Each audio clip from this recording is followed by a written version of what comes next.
I know housing feels impossible right now. Here's the math that proves you're not imagining it.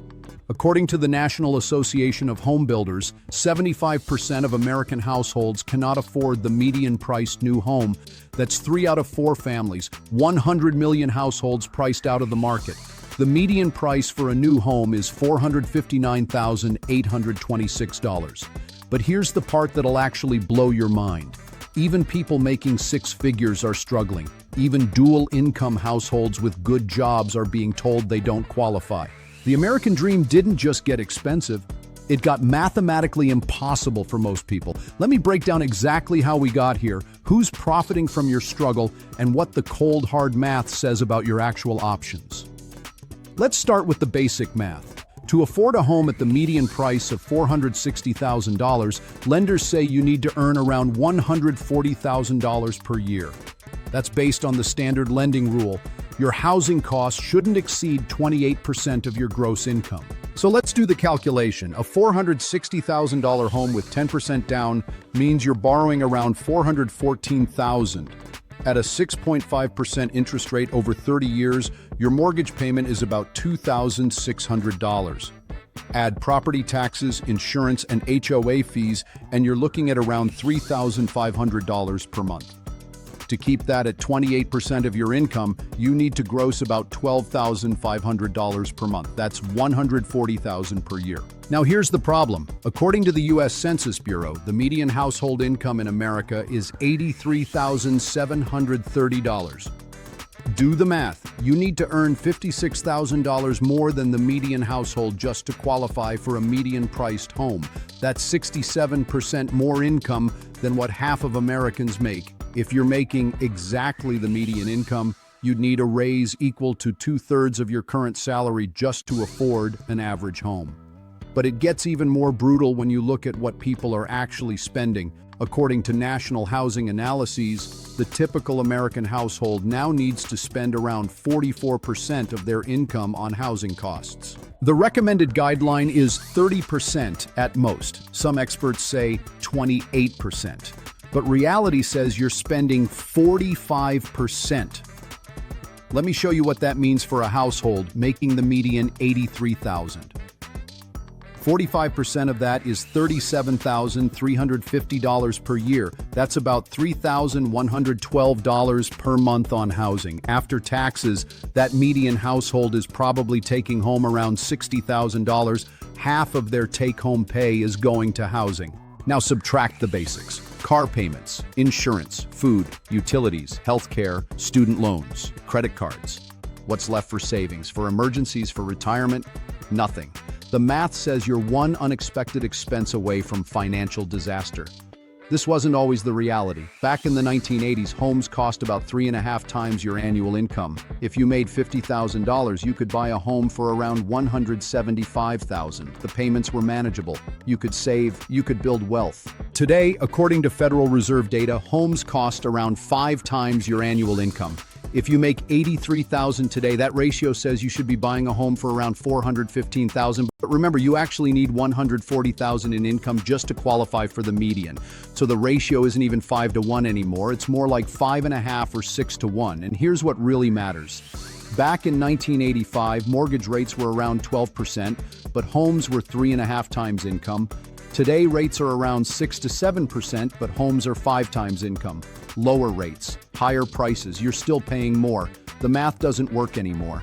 And if you think it's bad nationally, wait until you look by state. In 23 states, plus Washington, D.C., more than 80% of households are priced out of the median home market. California's median home price is $833,000. To afford that, you need to earn around $256,000 per year. In San Jose, the median home is over $1.6 million. You need to earn over $437,000 per year just to qualify. That's more than 5 times the national median income. Hawaii is around $743,000 for a median home. Washington is around $630,000. Massachusetts is around $615,000. Even the affordable states aren't truly affordable. West Virginia has the lowest median at $249,000, and you still need around $76,000 in income to qualify. That's still more than what more than half of American households make. There are only 3 major cities in America where the median household income can afford the median home: Detroit, Pittsburgh, St. Louis. Out of the 50 largest metropolitan areas, only 3 are mathematically accessible to median earners. So how did we get here? How did home ownership go from achievable to impossible for 3 out of 4 families? This didn't happen by accident. For over a decade after the 2008 crisis, the Federal Reserve kept interest rates at near zero. They printed trillions of dollars and pumped it into the economy. Cheap money flooded into assets. Stocks went up, real estate skyrocketed. Median home prices jumped by nearly $90,000 in just 5 years. Median incomes rose by about $15,000 in the same period. You didn't get $90,000 richer. Homes got $90,000 more expensive. Then when inflation hit, the Fed slammed the brakes and raised interest rates aggressively. Mortgage rates more than doubled. So now you're paying more for a home that already costs more. You got squeezed twice. The Federal Reserve's policies made housing unaffordable. And then their solution to inflation made it even worse. While regular families were trying to save for down payments, corporate investors were buying entire neighborhoods with cash. Private equity firms, hedge funds, and institutional investors bought single-family homes at scale, not to live in, to rent back to you. Companies like Invitation Homes and American Homes for Rent now own hundreds of thousands of homes. In some markets, investors purchased nearly 1 in 4 homes during the peak. You show up with a mortgage pre-approval, they show up with cash. Guess who wins? And then they rent the home back to you for $2,500 a month, making it even harder for you to save for a down payment on another house. It's a trap. And even if you somehow qualify income-wise, most Americans don't have the down payment. A 20% down payment on a $460,000 home is $92,000. Most Americans don't have that. Most don't even have 10%. And if you put down less than 20%, PMI adds hundreds per month. So to buy the median home, you need $140,000 in annual income, $92,000 for a down payment, a credit score above 740, a debt-to-income ratio below 43%, and stable employment history.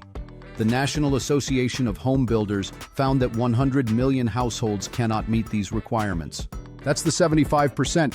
I know this all feels hopeless, like the game is rigged. But let's talk about what the math actually says you can do. First, redefine your target. The median home is out of reach for most people, and that's okay. But the median isn't the only option. A $300,000 home requires around $92,000 in income. A $250,000 home requires around $76,000. A $200,000 home requires around $61,500. If you're making $65,000 a year, you're not buying a $460,000 home.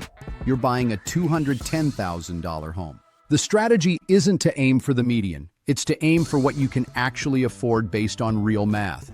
Second, consider geographic arbitrage. You probably can't afford California, or most of the Northeast, or most of the Pacific Northwest, but there are still places where the math works. Ohio, Oklahoma, Iowa, Arkansas, Mississippi, these aren't glamorous markets. But the numbers actually work. If homeownership matters to you, you may need to move to where the math works for your income. Third, increase your income aggressively. If you want to stay in a high-cost area, you need to face the income reality. You need $140,000 to qualify for a median home. If you're at $83,000, that's a $57,000 gap. You don't close that gap with 3% raises. You close it by switching industries, learning high-income skills, or changing companies every few years for 10 to 20% jumps. Fourth, consider renting and investing instead of buying. If the math doesn't work, forcing homeownership can destroy your finances. Sometimes renting modestly and investing the difference can build more wealth than stretching to buy a home you can't comfortably afford. Fifth, wait for a market correction if you can. Housing markets are cyclical. Affordability is at historic lows. Prices will eventually correct or income will catch up, or both. Let me be real with you. The American dream your parents had is not available to you under the same math. The numbers changed, the system changed, and pretending the old rules still apply will trap you financially. You have to operate based on reality, not nostalgia. Target homes at your real income level. Consider moving to affordable markets. Increase your income aggressively. or rent and invest strategically? These aren't sexy answers, but they're honest answers. The math doesn't care about feelings, it only cares about numbers. And the numbers say 75% of Americans can't afford the median home. The question is, what are you going to do with that information? The National Association of Home Builders data is clear. 75% of American households cannot afford a median-priced home of around $460,000. You need $140,000 in income to qualify.